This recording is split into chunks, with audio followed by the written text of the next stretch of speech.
The two charts or the tabs I like the best is this pricing for risk. As a risk officer, as a credit officer, I want to make sure our loans, we're getting compensated for the risk we're taking. Ideally, as you move or you progress down your credit spectrum from a 1 being strong to an 8 being a loss, as you progress up more risk, you expect to be compensated for that risk.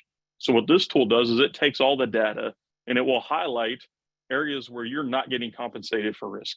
So right here in our acceptable risk grade within our other construction and land development, our 4 rated acceptable from a weighted average is priced lower. Or sorry, this is telling me, if it was red, it was telling me it'd be lower. This is telling me it's getting close. There should be a larger distribution between that risk rating. So this is what I like to see. There's not any colors. That means as I'm taking more risks, I'm getting compensated for it. If you'd seen some more reds, that means we're not getting compensated. So let's dig in here and find a month. There we go. So here's one on average in our C&I portfolio. We have on the 3 credit, it's 6.8, but on my 2 above average, I'm getting 11%. So there's something in here that I need to be digging into. I can click in and I can see what loans those are. So then I can start asking those questions and digging.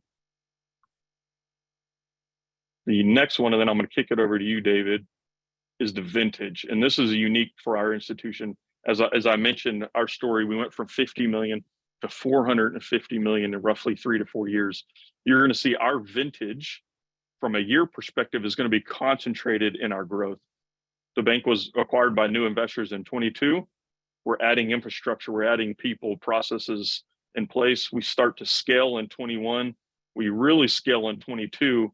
And you're seeing we're seeing some headwinds like everyone else is in the economy on the headwinds on 23s. We're still trying to scale. We're still scaling at 8% growth, which is good, but doesn't come anywhere close to 80 or 72% growth there. So again, all this is actionable. I can click in here and see exactly what loans we booked in 22, and I can start getting some data on the top green here, and I can start mining that data, and it starts telling a story.